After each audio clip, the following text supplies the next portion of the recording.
이번 시즌 겨울 이적 시장이 열린 후 10일이 지나자 본격적으로 선수들의 이적 소문들이 터지고 있습니다. 지난 연말에는 손흥민과 황희찬이 이적 시장의 변수가 되면서 이적 가능성이 있다고 봤지만, 손흥민은 뉴캐슬과의 20라운드 경기 후에 1년 연장 옵션이 발동됐다는 걸 구단이 공식적으로 전하면서 B클럽들과 연결됐던 게 무산이 되었다는 소식이 전해졌습니다. 1년 연장 옵션 발동이라는 건 앞으로 손흥민이 내년까지 토트넘에 무조건 남는다라는 건 결코 아닙니다. 최소 이번 시즌은 토트넘에 남게 된다는 걸 의미합니다. 그렇기 때문에 토트넘의 성적에 따라서, 결과에 따라서 시즌을 마치고 손흥민의 이적 여부 기사들이 쏟아지게 될 것입니다. 최소한 타 구단들이 며칠 동안은 합법적으로 손흥민 소속사와 의견을 나눴을 것으로 보입니다.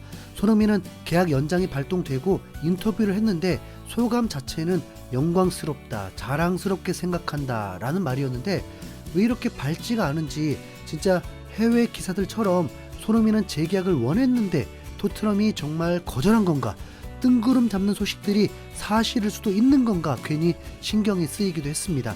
개인적으로 기사라고 해도 믿지 못할 소식들이 많다고 느껴졌어요. 아무튼 팩트는 손흥민은 이번 시즌 남은 5개월 동안은 토트넘에 전념을 하게 됩니다. 그리고 황희찬은 올 시즌 부상과 전술 수정으로 울버햄튼에서 입지가 불안해지면서 하필 울버햄튼의 성적까지 추락을 하다 보니까 황희찬을 이적시키는 분위기로 흐르다가 울버햄튼 오닐 감독이 경질이 되고 난 후에 황희찬이 2경기 연속 득점을 하면서 제대로 살아났고, 다시 소속팀에서 안정적인 출전으로 좋은 활약이 예상되었는데, 그 사이에 웨스트햄 이적설이 불거지면서 주목을 받게 되었습니다. 당연히 울버햄튼보다는 웨스트햄 이적이 더 관심 가질 수밖에 없고, 황희찬도 시골보다는 런던에 있는 게 아무래도 더 좋겠죠. 급물살을 타고 있었던 이유는 웨스트햄의 감독이 로페테기 감독이었고 2년 전에 울버햄튼 감독이었기 때문에 황희찬도 누구보다 잘 알고 있었던 감독인 만큼 가능성을 높게 봤었습니다. 하지만 갑자기 로페테기 감독이 9일 경질이 되었고 포터 감독이 선임되면서 황희찬 이적은 물거품이 되었다고 소식들이 전해졌습니다. 그래서 손흥민과 황희찬은 올 시즌은 이적 없이 팀을 위해 뛰게 될 것입니다. 손흥민은 우승컵을 위해서, 황희찬은 잔류를 위해서. 그런데 또 한 명의 한국 선수가 뜨겁게 달궈지고 있습니다. 이강인입니다. 이강인은 파리 생제르맹 2년차가 되었고 팀에 매우 적응을 잘하면서 우승 트로피를 벌써 4개를 들어올렸고, 올 시즌에는 리그에서만 6골 2도움을 기록하면서 공격수로서의 진가를 유감없이 발휘하면서 엔리케 감독의 신임을 받고 활약하고 있습니다. 주전이냐 아니냐로 해외 기사들이 나오긴 하지만 파리 생제르맹은 리그가 인정을 못 받을 뿐이지 세계적인 B클럽으로 인정받고 있고 선수들의 가치도 매우 높기 때문에 리그에서 선발 9번, 교체 7번 출전으로 리그 전 경기 출전 중이라면 충분히 인정받고 활약하고 있는 것입니다. B클럽은 리그만 전념이 아니라 챔피언스 리그 그리고 다른 컵 대회까지 주중에 있기 때문에 로테이션은 필수거든요. 이강인과 포지션 경쟁이 될 수 있는 덴벨레가 선발 10번이었거든요. 물론 파리 생제르맹이 주전 스트라이커가 장기 부상을 당하면서 이강인을 세컨 스트라이커로 활용하면서 변칙적인 상황들이 있긴 했지만 엔리케 감독의 플랜에는 이강인은 매우 중요한 선수였습니다. 이미 시즌이 열리기 전에 아스톤빌라, 뉴캐슬, 나폴리와 연결되면서 러브콜들이 있었는데 구단주가 전혀 보내줄 의사가 없다는 것을 공식적으로 밝히기도 했습니다. 파리 생제르맹의 미래적으로 이강인을 중요한 선수라고 했었죠. 이강인 또한 인터뷰를 통해서 파리에서의 생활을 매우 만족하고 있었고 가족들도 안정적으로 지내고 있다고 했습니다. 파리를 전혀 떠나고 싶어하지 않는 인터뷰였습니다. 그런데 겨울 이적 시장이 열리면서 이강인을 원하는 구단들이 또 나오면서 다시 한번 이적설이 불거졌습니다. 이강인의 플레이가 보여지면 보여질수록 주가가 올라가고 있고 이강인을 원했던 클럽들의 레벨도 올라가는 상황이 되었습니다. 그냥 찌라시로 나온 게 아니라 아스날, 맨유에서 원하는 선수라고 나온 것입니다. 이미 이 소식이 처음 나왔을 때는 파리 생제르맹이 거들떠 보지도 않는 듯 거절할 것이라고 나왔고 파브리지오 로마노 기자도 프리미어리그 두 팀의 관심에도 불구하고 PSG는 이강인의 1월 이적을 고려하지 않고 있다. 이강인은 구단의 높은 평가를 받고 있다. 구단의 입장은 여전히 분명하다라고 했습니다. 파리 생제르맹이 전혀 이강인을 보내지 않는다고 했으면 소식이 줄어들어야 할 텐데 영국의 스포츠 바이블은 맨유가 래시포드의 대체 선수로 깜짝 영입을 계획하고 있다라면서 맨유는 래시포드의 대체자를 위한 깜짝 움직임을 계획하고 있다. 래시포드의 이적 가능성과 함께 영입 후보에 새로운 선수의 이름이 추가됐다. 바로 파리 생제르맹의 이강인을 주시 중이다.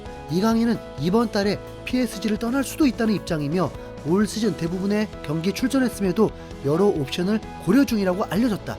맨유는 이강인을 영입하기 위해 아스날과 치열한 경쟁을 벌이고 있다라고 했습니다. 거기다 스페인 1티어 기자 마테오 모레토 기자도 맨유 이적 가능성 소식을 전했습니다. 자, 박지성, 손흥민, 김민재에 이어서 이제 이강인까지 맨유와 링크가 되네요. 맨유가 어떤 구단입니까? 박지성이 소속되어 있을 때에는 세계 최고의 구단으로 수년 동안을 군림했고 현재는 12년 동안 리그 우승을 못했지만 여전히 인기 자체는 식지 않는 B클럽 중에 B클럽입니다. 그렇게 무시하려고 해도 유로파리그 우승도 하고 카라바오컵, FA컵 우승하면서 토트넘과는 급이 다른 B클럽입니다. 맨유에서 이강인을 원한다는 건 매우 현실적인 상황입니다.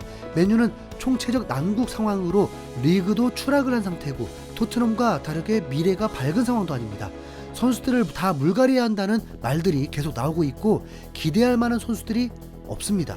래시포드의 대체자라 그건 좀 이견이 있을 것 같습니다. 스타일도 다르고 포지션도 다르니까요. 그런데 래시포드의 10번을 가져올 수는 있죠.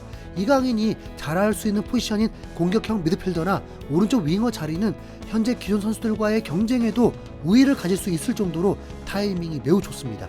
아스날도 좋긴 하지만 현재 자원들의 레벨이 파리 생제르맹 못지않아서 더 유리한 상황을 만들지 못할 수 있습니다. 현재 성적 기준으로 보면 이강인은 맨유를 가는 게 더 큰 손해입니다. 파리 생제르맹은 해마다 챔스를 나갈 수 있는 팀이니까요. 반면에 맨유는 지금 중하위권 팀으로 전락했고 프리미어리그 순위 경쟁은 너무 치열해서 맨유가 3, 4년 리빌딩으로 성공하지 않는 이상 답이 없어 보일 정도입니다. 그럼에도 이강인의 맨유행을 바라는 이유라면 맨유는 다시 명성을 찾을 수 있는 가능성이 높은 구단이기 때문입니다. 해마다 선수 영입 실패로 힘든 것이고 2년 전에는 그래도 3위를 했습니다. 원하는 선수라면 확실히 돈을 써서라도 영입도 하니까요. 맨유가 이강인 영입을 포기하지 않았으면 좋겠네요. 네. 풋볼 팬캐스트에서는 이강인을 레알 마드리드 비니시우스와 비교할 정도로 극찬을 했는데 이강인은 비니시우스와 비슷한 선수다. 두 선수는 뛰어난 볼 운반 능력과 상대를 제친 뒤 안쪽으로 들어오는 능력이 매우 유사하다. 이강인이 맨유에서 이런 자질을 재현할 수 있다면 그는 한국판 브라질 센세이션을 일으킬 수 있는 엄청난 쿠데타다라고 한 것입니다. 23살이 되니까 이제야 이강인의 평가가 제대로 나오게 되네요. 솔직히 이적이 될 확률이 매우 높다까지는 아닐 수 있지만 이강인을 제대로 평가하는 것만으로도 이제 마음이 놓이는 것 같습니다. 이강인의 이적료는 700억 정도로 나오고 있습니다.